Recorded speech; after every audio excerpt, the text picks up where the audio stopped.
You don't need to run. You can walk to your seats. Don't trample anyone. All right. Good I, afternoon. hey, I love the everyone being on camera. Thanks for being on camera. It's great to see faces and groups of people together. And my name's Chris Heller. I'm the president of Movoto. I'm going to be sharing my screen here in a minute. Hey, but before I do that, James already started it, but let us know where you're joining from. Tell us the market you're in.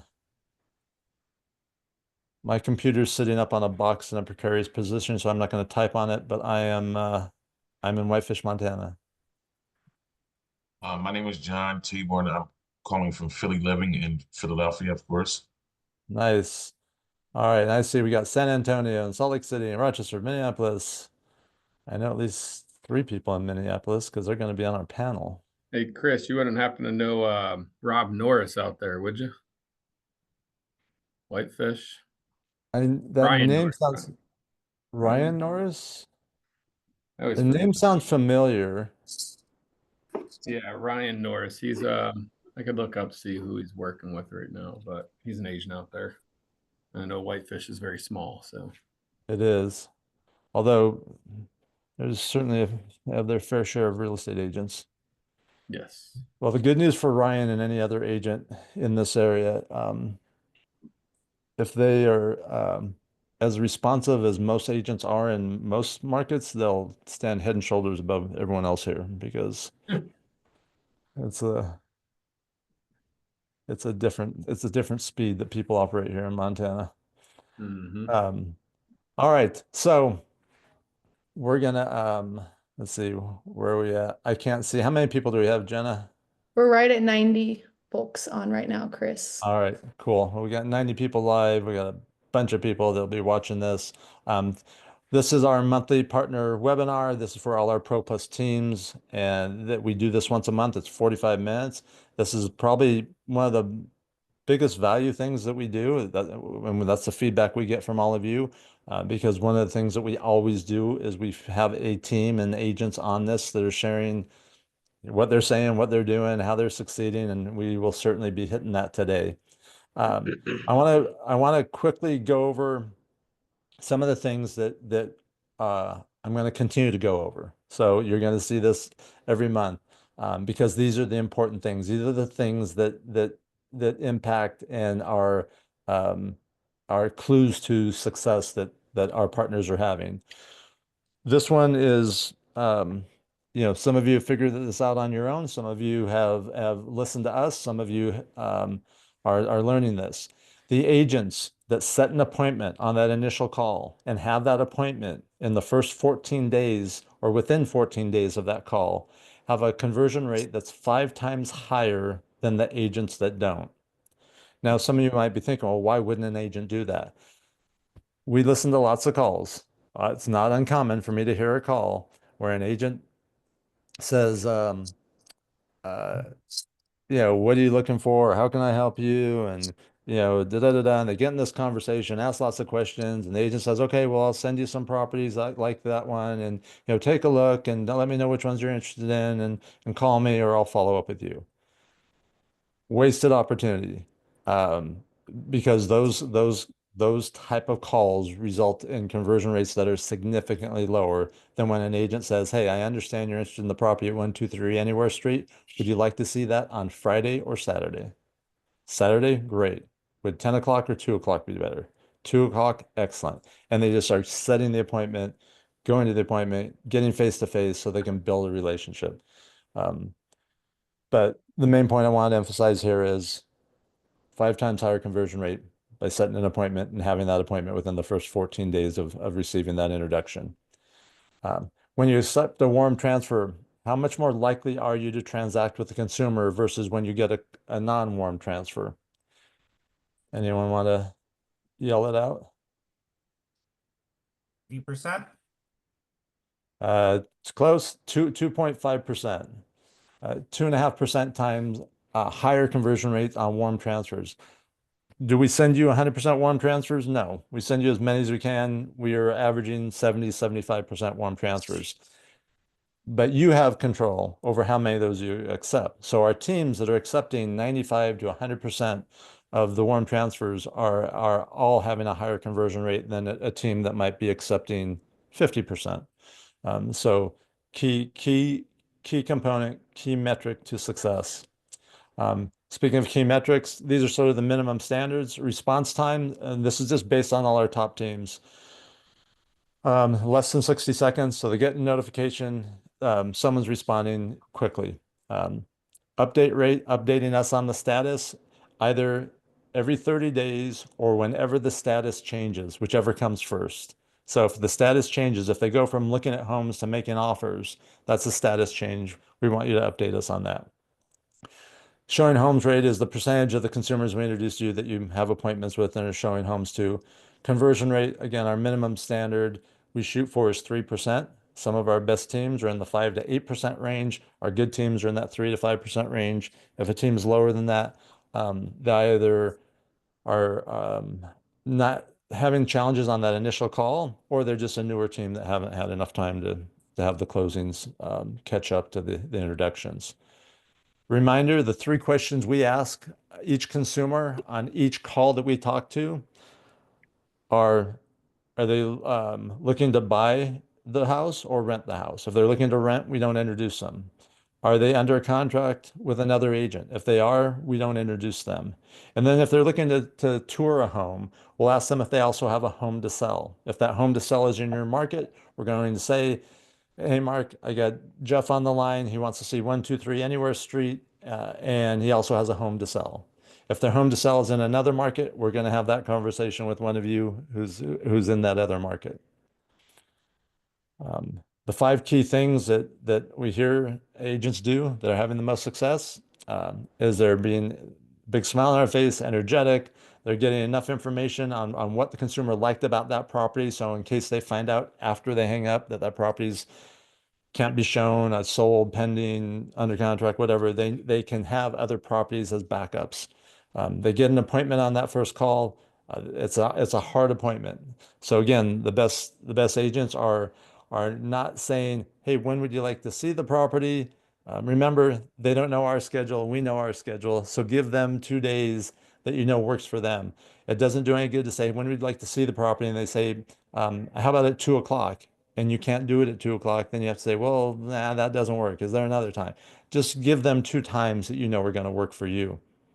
And a hard appointment is, instead of saying, okay, Saturday at 2 o'clock, let me call the seller and see if that'll work.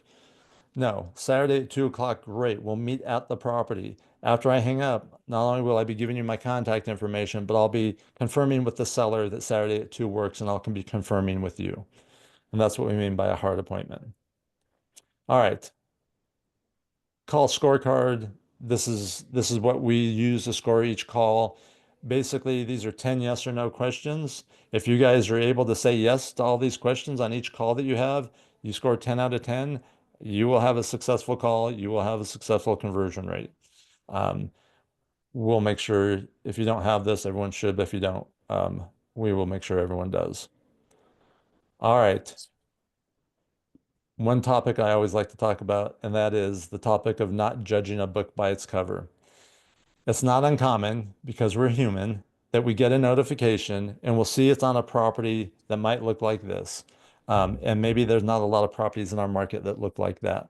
Or it might be in an area that's sort of a hassle to get to. And we say, you know what? I'm not going to accept that one. Someone else on my team will get it. Every day, not every other day, every day, we see examples of consumers that come in a property like this and end up buying a property like this. The consumer that filled out a lead form on that property on the previous screen ended up buying this property. You never know who the person is you're going to be meeting with. You don't know who they're related to, who they live next to, who they work with, that also may have a real estate need. So each of these introductions is an opportunity, sometimes for something great like this happening, sometimes for more referral business. All right, I'm going to pause there for a second. I went through a bunch of stuff really fast. Because I want to spend the most time talking with these great panelists. or at least 2 out of 3, because one of them looks a lot different now than he does in that photo. Any questions? Does anyone have any questions on anything that I quickly went through? You can put it in chat, or uh, I'm removing that so I can see the chat. Let's see. All right, thanks, Josh. All right. Well, then I am going to, let me just reshare this so you guys know. Oh, hold on. I shouldn't have unshared.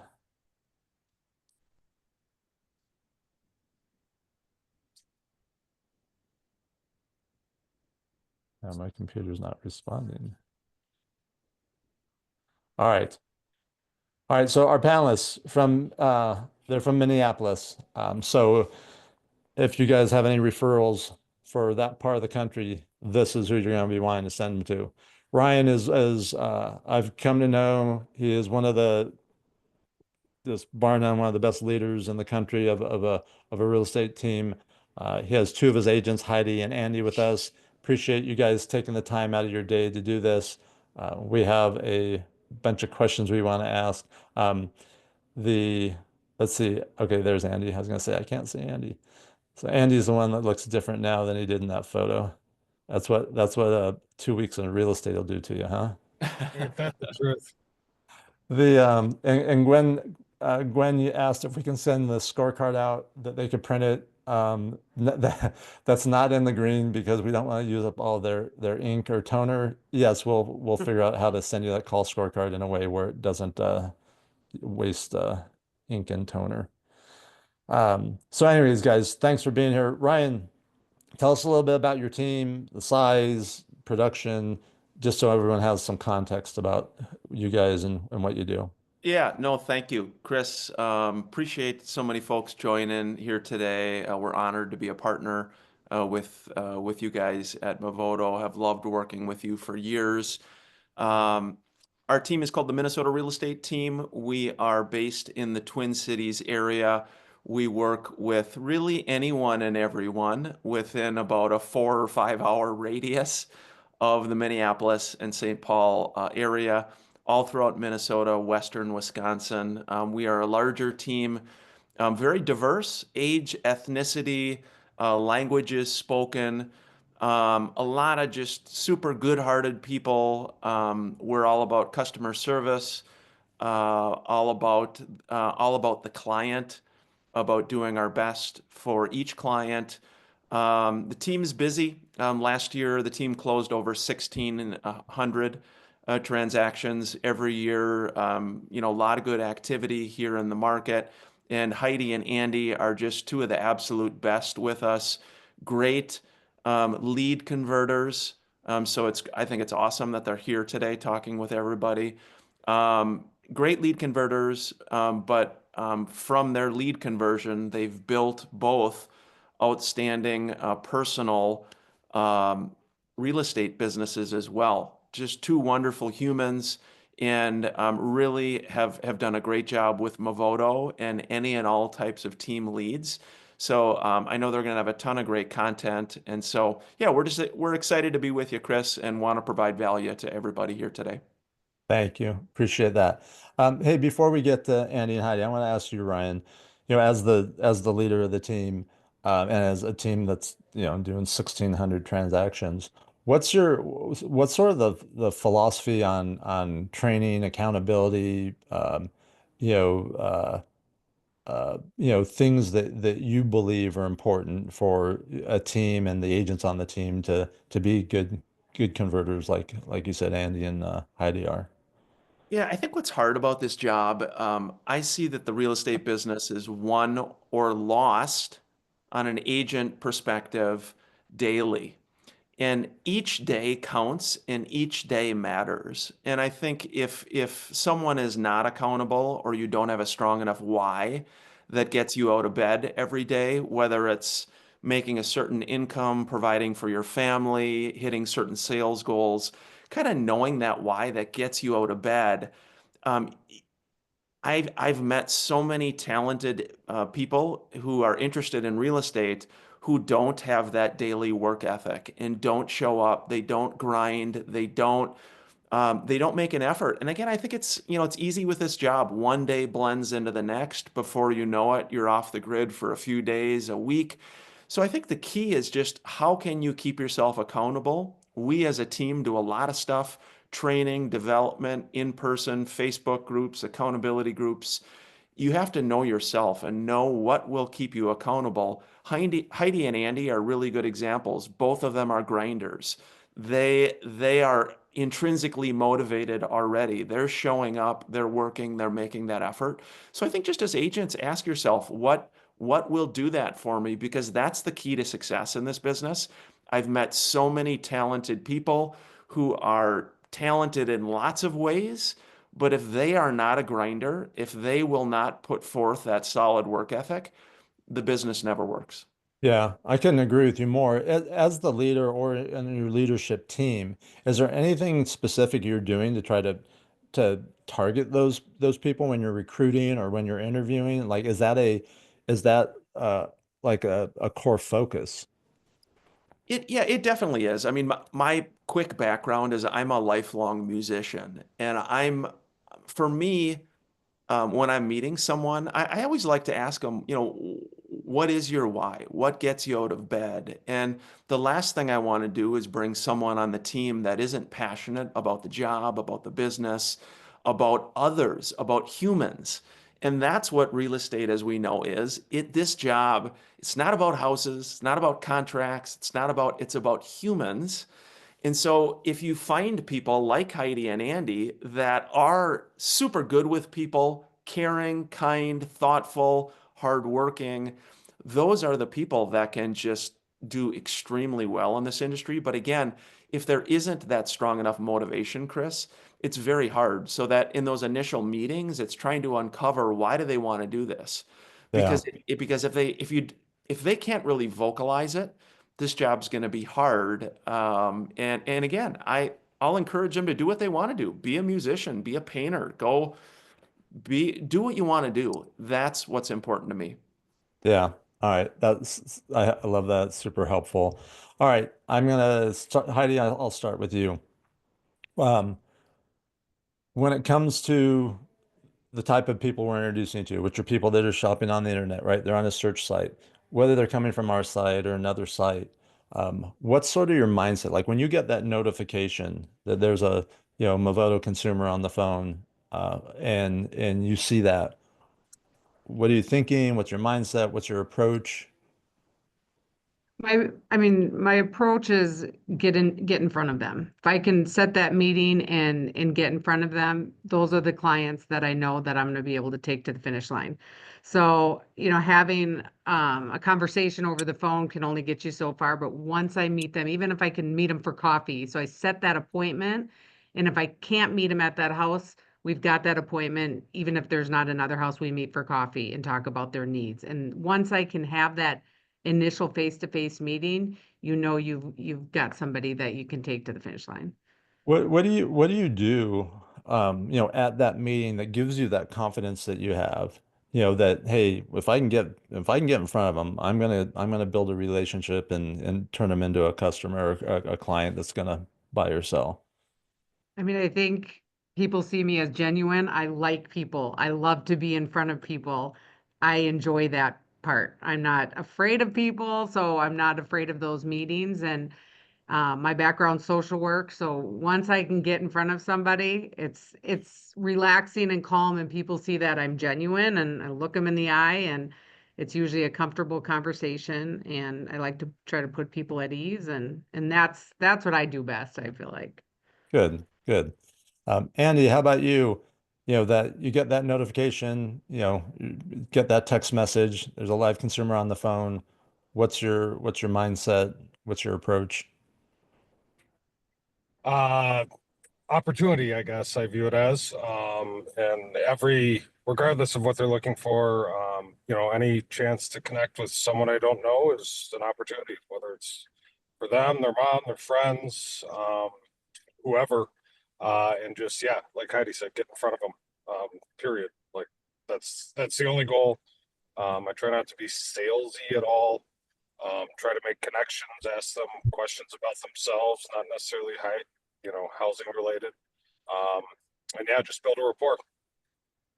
Yeah, I think that's something that we see in common. Like when we listen to calls and listen to the top agents, you can tell that the ones that are generally like interested and excited, uh, and just trying to get in front of them because you never know. And we talk about this a lot, right? That and you said it. You never know who they're related to, what friends they have, what coworkers they have that you're going to be able to help if you build a relationship with them.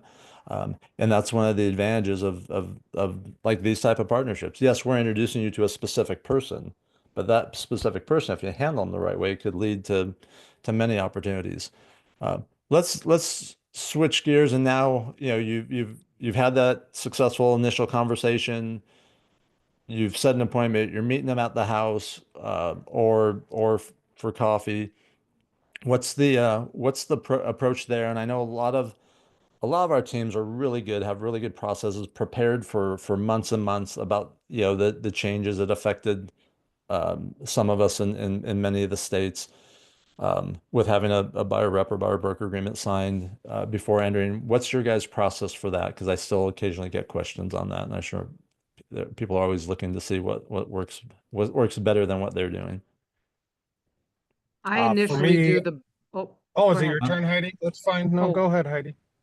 Did he say Andy? I'm sorry. I didn't say either. No, I Okay.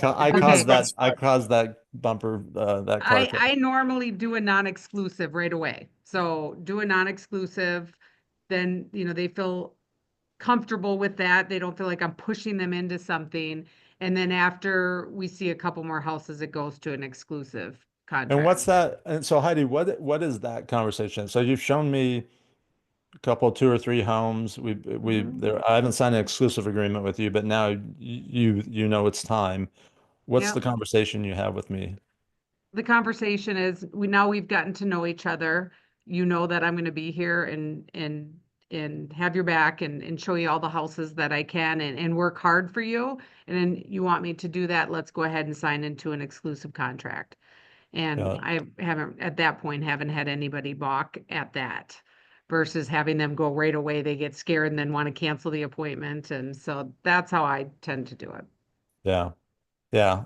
Um, pretty simple. Um, Andy, how about you? That initial appointment, what's the approach? How do you handle those? What are you trying to accomplish? Um, pretty much how Heidi does it with the contracts. And I kind of gauge the person. I'm willing to talk about how it all works as deeply as they want. Some people couldn't care less. Some people, their mom's an attorney and they want to know every detail.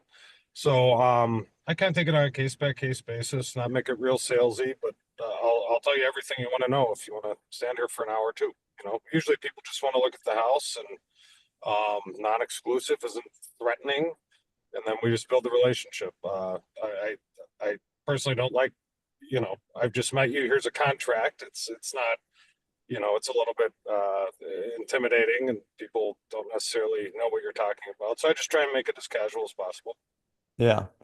And I saw some comments in chat. Like every state's the same. Every state we are required to have an agreement signed before we show properties. So I think what you guys are talking about um, is doing it in a way that creates the least amount of friction as possible, and sort of evolves into a natural uh, setting or natural dynamic to where you can then say, hey, now it's time for us to formalize our relationship or enter into an exclusive agreement. It's something we talk about, right? That's a much more natural conversation once you've built trust and rapport, Mhm. versus trying to do it ahead I of. also, sorry, Darren, I also try to do a very short period of time on the non-exclusive, because then naturally, hey, this only lasted a week, so we need to talk about what's next, right? So if you do it for too long a period of time, it's a little more forced than, hey, this is expired. Now we got to figure out what we're going to do going forward. So it makes it more natural. Yeah. All right. Awesome. So you've set an appointment. Someone inquired about a house, and I showed an example, 10 minutes ago of someone that inquired on $100,000 property and bought a $700,000 property, I think we all know that the chances of anyone buying the property they inquired about is very slim, right? It's something about it interested them, but it usually doesn't meet at least one of their criteria. Uh, so knowing that, what are you doing either before that initial appointment or at or after that initial appointment to set yourself up and them for success on like narrowing it down or finding more, what really is going to work for them? Is that a conversation you have before that initial appointment, or is that all happening at the initial appointment? Heidi, you can go first. For me, Thank you. it's happening. I don't do it before the initial appointment typically. I mean, I will, I want to get in front of them, not have too much conversation about it. And then once I'm there, kind of really see what they like, what they're not liking about that property. I also try, if I'm meeting somebody for the first time, get an idea of what other houses around there are on the market that we could swing in and go see, if that's possible. But I usually, again, once I get in front of them, then take that to have the conversation about what they're looking for, set them up with a search and do that after that initial meeting. Got it. Andy, anything to add? What do you do in those? I focus more on the relationship than the house, to be quite honest. I see, you can tell very quickly if they're real serious or not. With the people that are very serious, I'll certainly, focus very much on the house. But I really do focus more on the relationship. Of course, I say, hey, here's what we can do. We can do a search, blah, blah, blah. Oftentimes set up that search, and then beyond that, I always try to, the automated emails go out, but I try to periodically pick a good one and text it to them as well, instead of just kind of this generic Autobot email, a couple touch points kind of thing. Andy, is there anything between when that, initial call ends and the time that you meet them? Is there anything you're doing in between that time to sort of build the foundation of a relationship or to connect with them even more?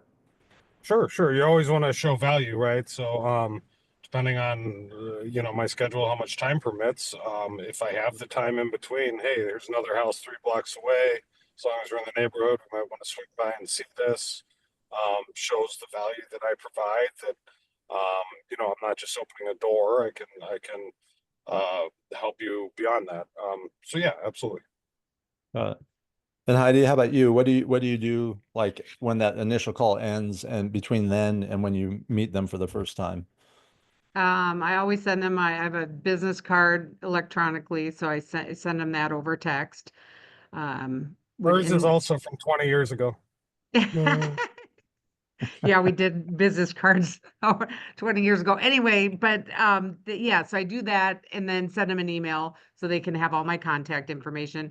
And in that email, I have a buyer packet and send them out that gives them some good ideas. And to me, I feel like it shows that professional, shows what they need to do at the showing and all of that.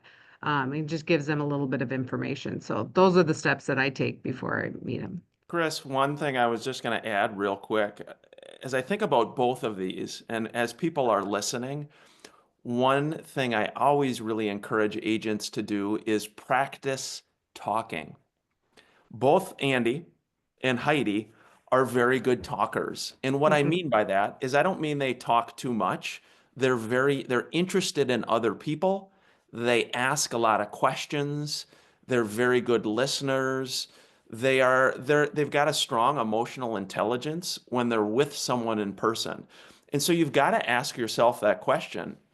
Do I get good scores in those areas? Ask your spouse, your mom, your dad, whoever, because, and if not, practice. I mean, I see some of our best agents doing that, Chris, where they are not good in person, and you got to practice. You really need to do that. And I see both of these naturally have it, but I've seen some people that don't naturally have that gift that really improve.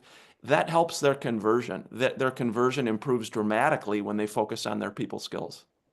Yeah, I couldn't agree with you more. I think the biggest opportunity that we have as agents is practicing and increasing our skills. But on that skill, of being a good talker, what do you think the most effective way to practice that is? I think being around other humans. I think this job, what's crazy about this job or with these phones, and I see with a lot of younger, newer agents to the business, they can't get away from their phone. And I sort of joke with people a little bit because, but I'll say, look, my goal, this is what I want you to do this year, is I want you to meet 30, 40, 50 new humans, build a relationship with them in person this year.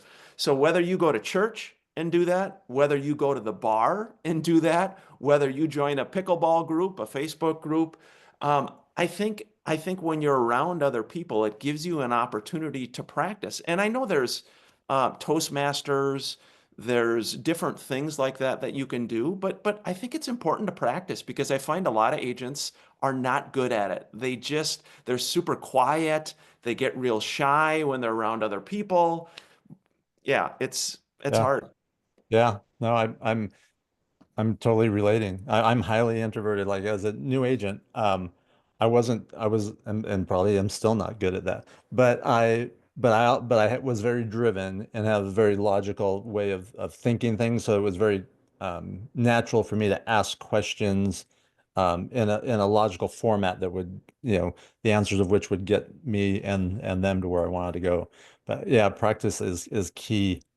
Uh, so, all right, let's go back to, all right, we've got this client. Now we know, and I mentioned it earlier in the conversation, that our top teams and top agents are converting in like the 5 to 8% range. Our good ones are in the 3 to 5% range.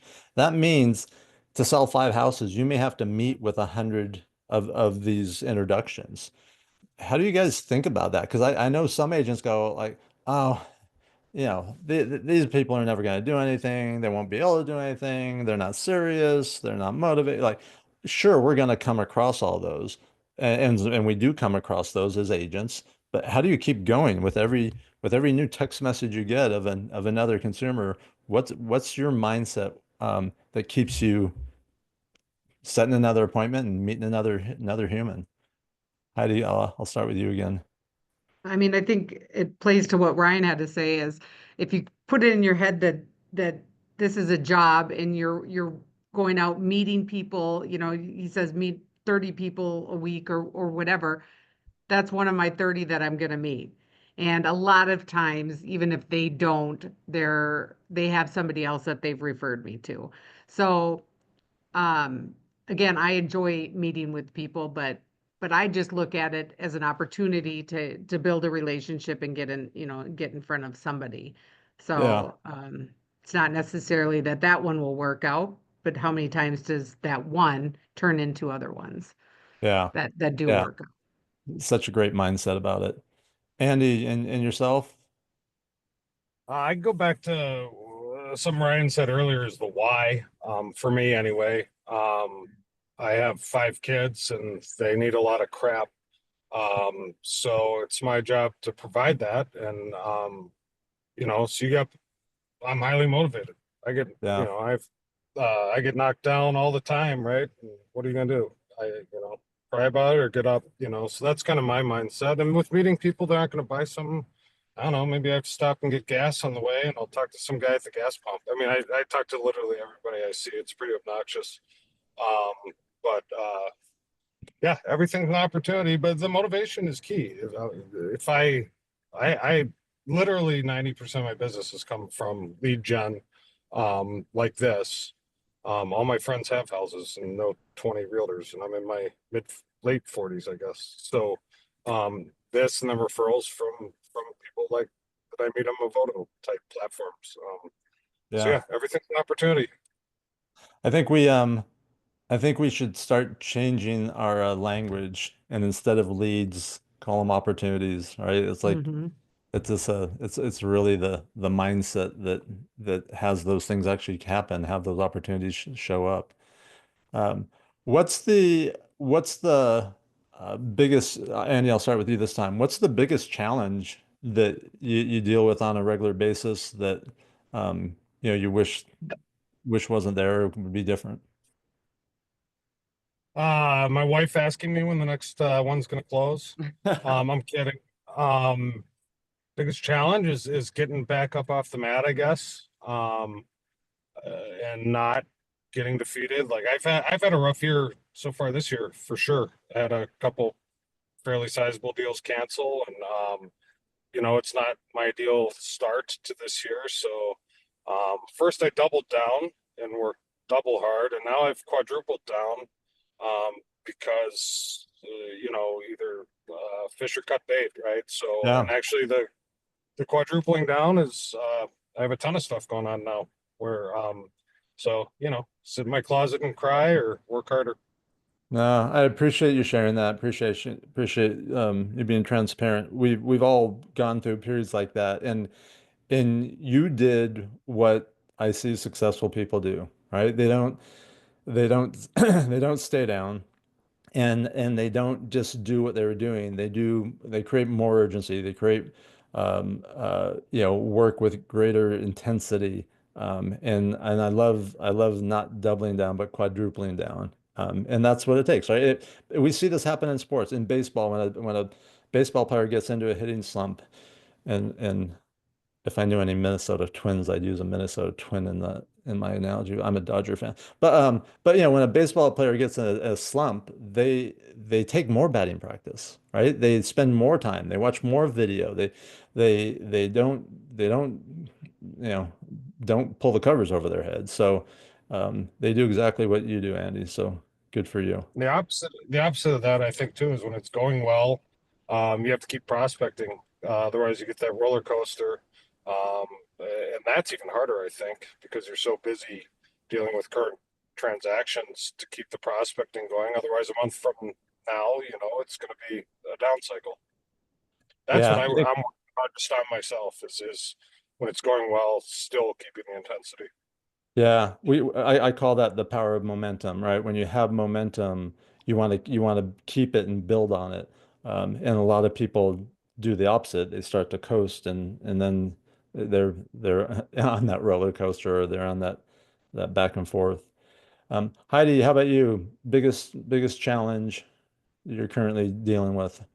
I mean, I think along the same lines as Andy is when you are busy, keeping up, building that pipeline and staying consistent on even some of the people that weren't looking, just checking in, having a system to reach out to those people so your pipeline's constantly being built up. Because yeah, you get busy and you don't want to have that roller coaster, which tends to happen, and not to let yourself get down when deals fall apart. Andy and I've talked about that has happened to both of us recently. So you just got to keep going.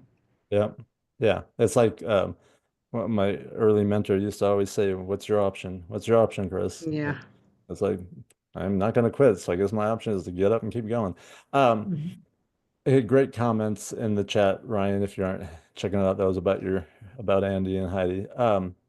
And by the way, if anyone has any questions, this is not just Chris asking questions. So if anyone has any questions for Ryan, Heidi, Andy, throw it in chat or put it in the Q&A.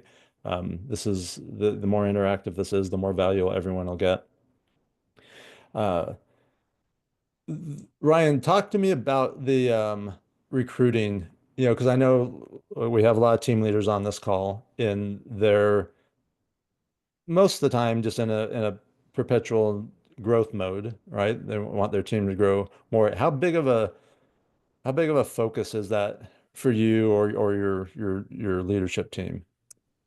Yeah, you know what? I am my number one focus is treating our existing people well, and really, if you could call it retention, and determining value for those people, and be sure that you're providing meaningful value. I think when you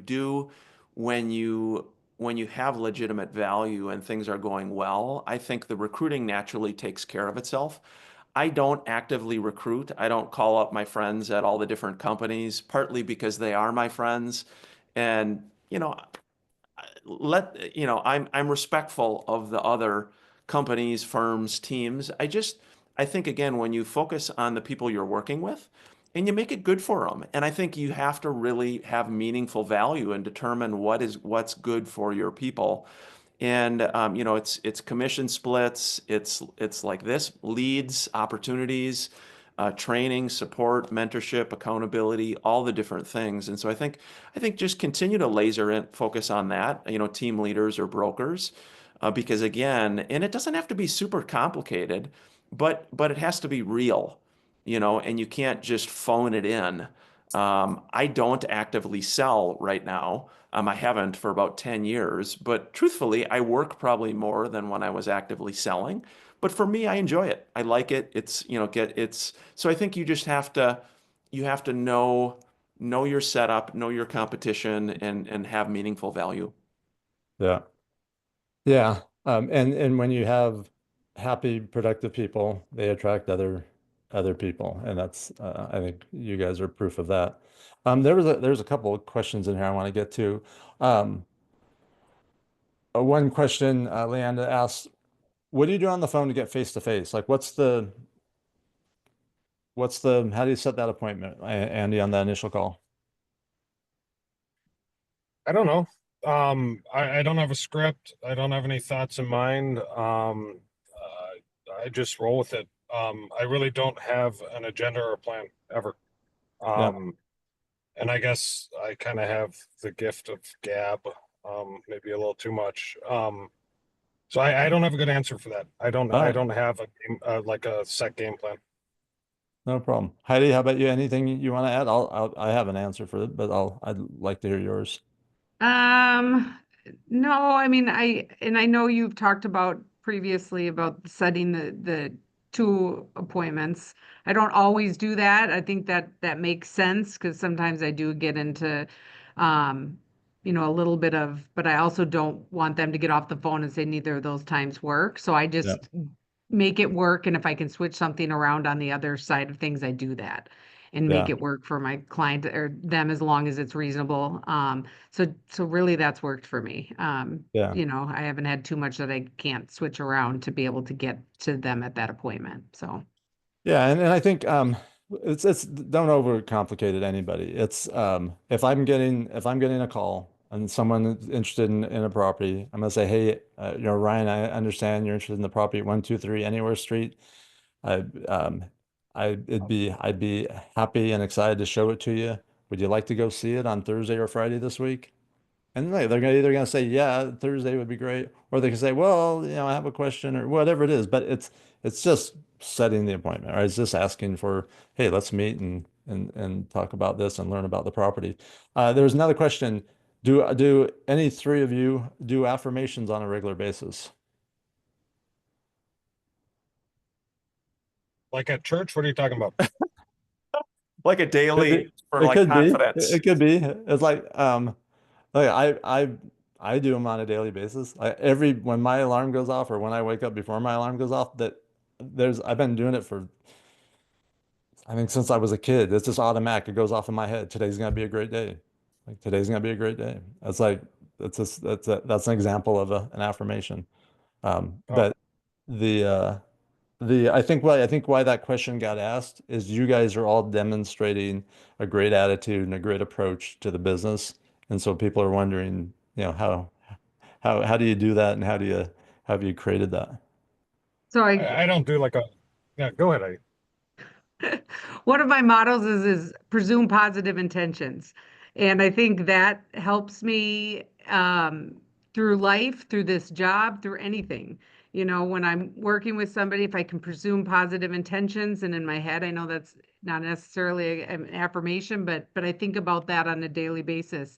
Be positive for what I have, and I'm constantly have that in my, that's just who I am in building, you know, relationships and presume positive intentions, I guess, is something I That's that's great. live by.